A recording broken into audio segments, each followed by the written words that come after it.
A wild card winner or runner has won this race on a couple of occasions, so for 𝘾𝙤𝙪𝙣𝙧𝙮 it might be a good omen. And coming through 𝘾𝙤𝙪𝙣𝙧𝙮, and that's where clearly Innocent came through back in 2016. Jamie Carr rides for an outstanding trainer in Matthew Dale. He's a winning machine. He's won 5 of 11, the son of Denman. He'll run a terrific race from that nice barrier. Here's number 2, Far Too Easy. This is Far Too Easy for David McCollum, and James McDonald jumps aboard. My first time having a look at the Grafton qualifier winner. He's a beautiful looking horse. He was trained up in Murwillumbah, but of course because of all the floods that we've had up in that part of New South Wales, he's had to come down and be trained out of Scone. So he had a Scone trial the other day. He ran second, he hit the line nicely, and he looks in perfect condition for this grand final. Horse number 3 is another one for Gary Colvin, coming from Wagga. Terrific win at Wagga last start, where he can be right there on speed, the son of Super One. Now, can he handle this heavy 9 track, arguably heavy 10 track? That's going to be the big query. We've seen in the past that he can handle cut in the ground. He's a live chance amongst a host of live chances. And one of them's this bloke, Testator Silence. And what a story it would be for Luke Clark from Braidwood. Yeah, he's a horse breaker, very good horseman, Luke. Jean Van Overmeer taking the ride. He knows this horse so well. I've watched him closely. I think he can win this race. He backed up, so he's unbeaten this preparation, but he backed up and did that. We haven't seen him since, but he has had a tick over trial, which makes me feel a little bit more confident, but he unbeaten in the heavy track. Here's Edit Lizzie, second in the wild card.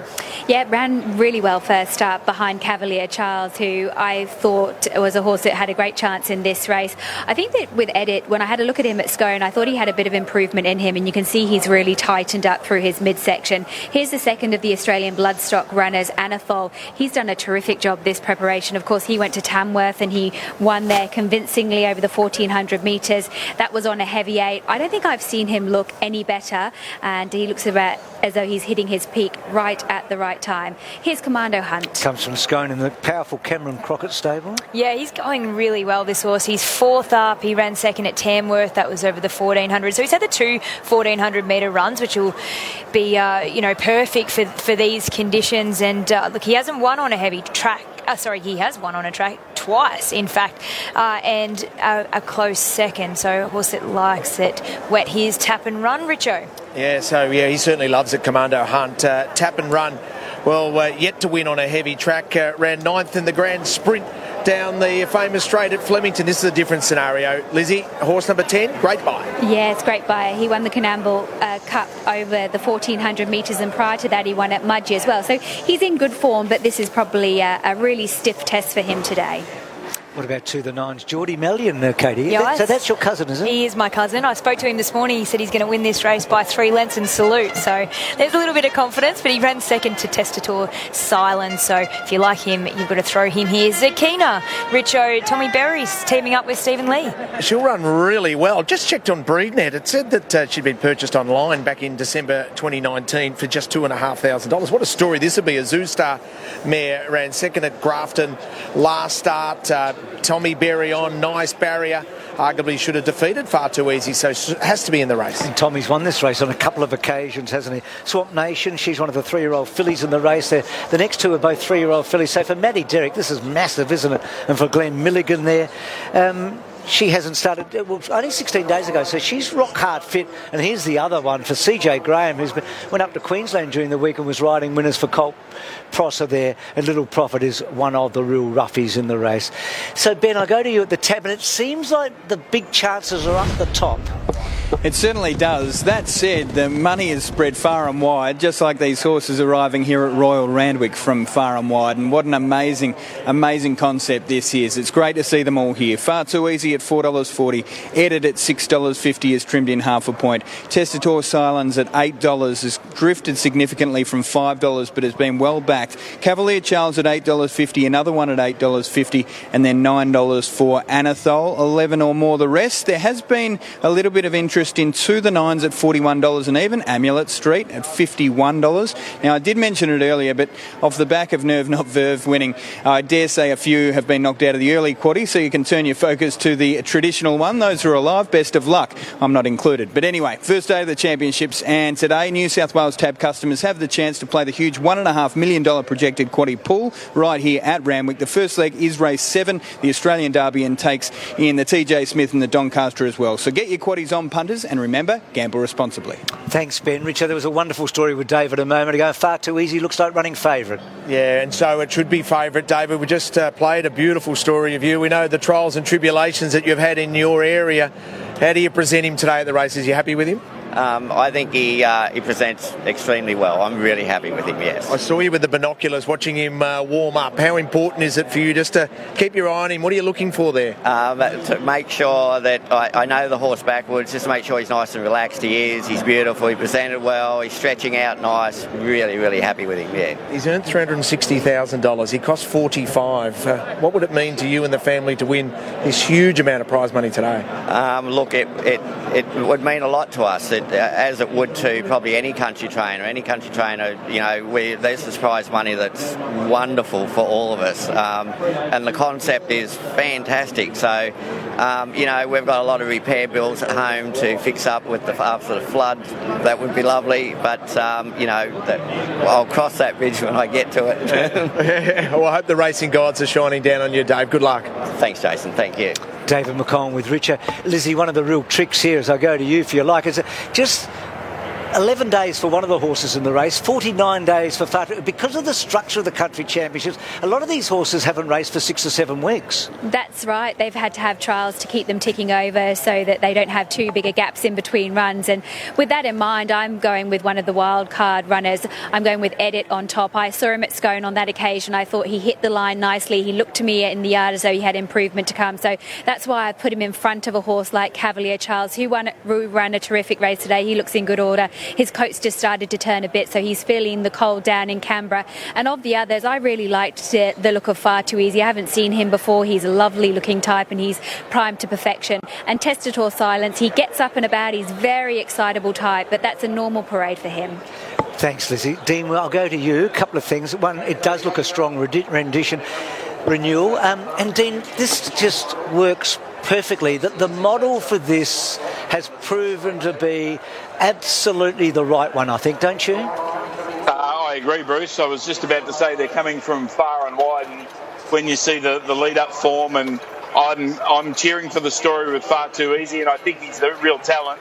But I think a horse that qualified earlier, Ron Stubbs's in Tap and Run and had his lead up at Flemington, is the danger because he's had that good hit out down the straight at Flemington. So it's an amazing, as you said, amazing model. It works great, gives the country trainers the opportunity on a big day. So I'll be cheering for Far Too Easy, but I think Tap and Run's the value chance.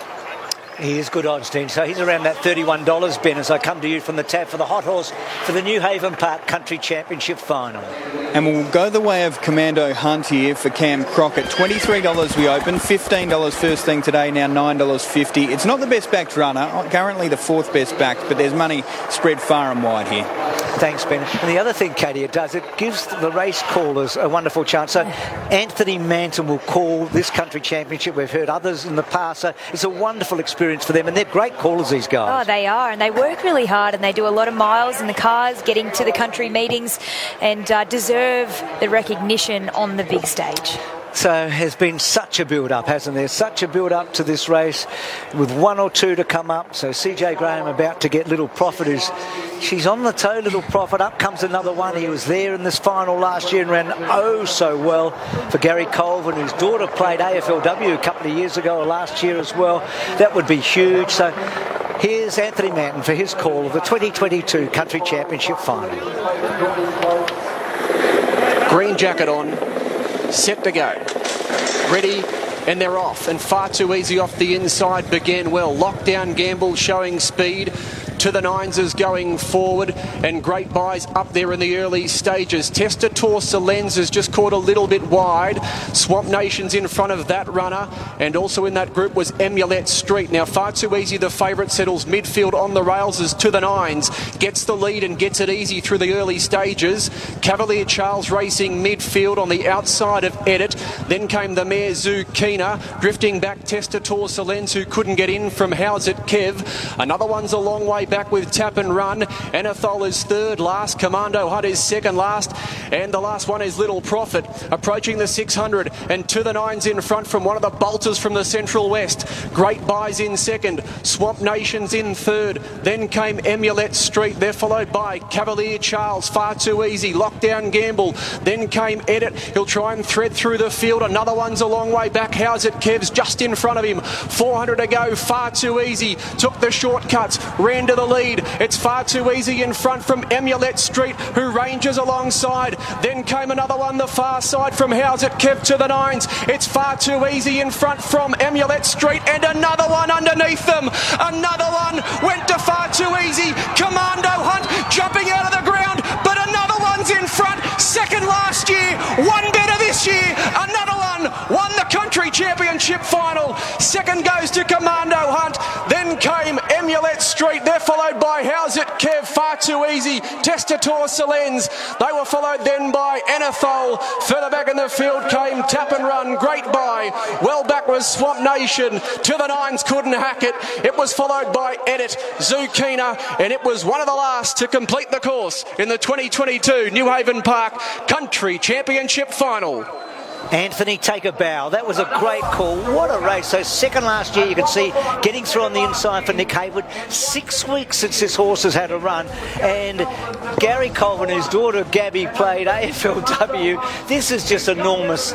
Art Cadeau knocked him off last year. Hey, Lizzie, I think actually, Rich, on coming down, just talking about Gary and his daughter playing in the AFLW, this is just massive. What a training effort by you, mate. What an extraordinary effort, Gary. Take a deep breath.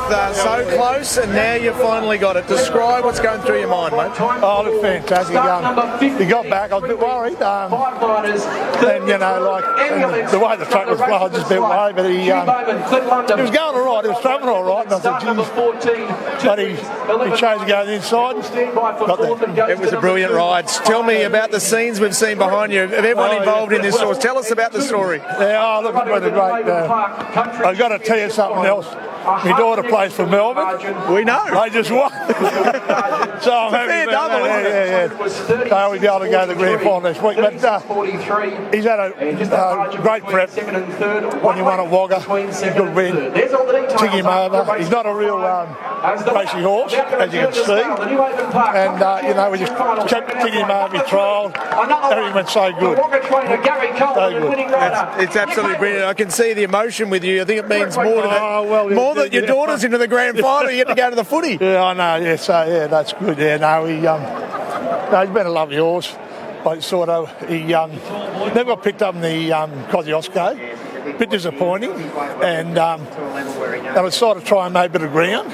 He always seemed to want to settle, and as you can see there today, like he wanted to settle, and you know, and then I spelled him. I was a bit disappointed with everything, you know, and I said, look, let's go to the company championships again. So that's what we set out to do, and here we are. Yeah. Quick, go and enjoy. Go and catch up with your jockeys. Well done, mate. Thanks very much. And great stuff, Richard. Great stuff. And talking of the jockeys, Katie and Lizzie, Nick Haywood's knocked off National Willer, Hugh Bowman and James McDonald. He's from Wagga, Nick. This is just massive, isn't it? It's huge, and just goes to show that they are good enough. They just need the opportunity, and a good horse like another one. And of course, he partnered him to victory last start. That was at Wagga, and just loyalty of Gary to keep him on as well. So big congratulations to him. And for Lizzie, it's the first time the Wagga area's won this race, and for Colvin and Haywood, it just does so much for the championships, I think. Absolutely does. I thought it was a great call. You mentioned that about Anthony Manton. It had the hair stood up on the back of my neck listening to the way that Anthony called that race. And for Nick Hayward, this is such a massive opportunity for him. Of course, he spent a lot of time when he was with Peter and Paul Snowden. He didn't feel like the city life was for him, and then he went back to Wagga, and it's nice for him to be able to reap the rewards here at Royal Randwick. Good stuff, Lizzie. So what a race it was as we turn our attention to the Group 1s, and we start with the English Sires, the next race on the program. And Fireburn, well, she is front and centre, and she can create a bit of modern racing history today if she were to back up the Golden Slipper win with the win in the Sires.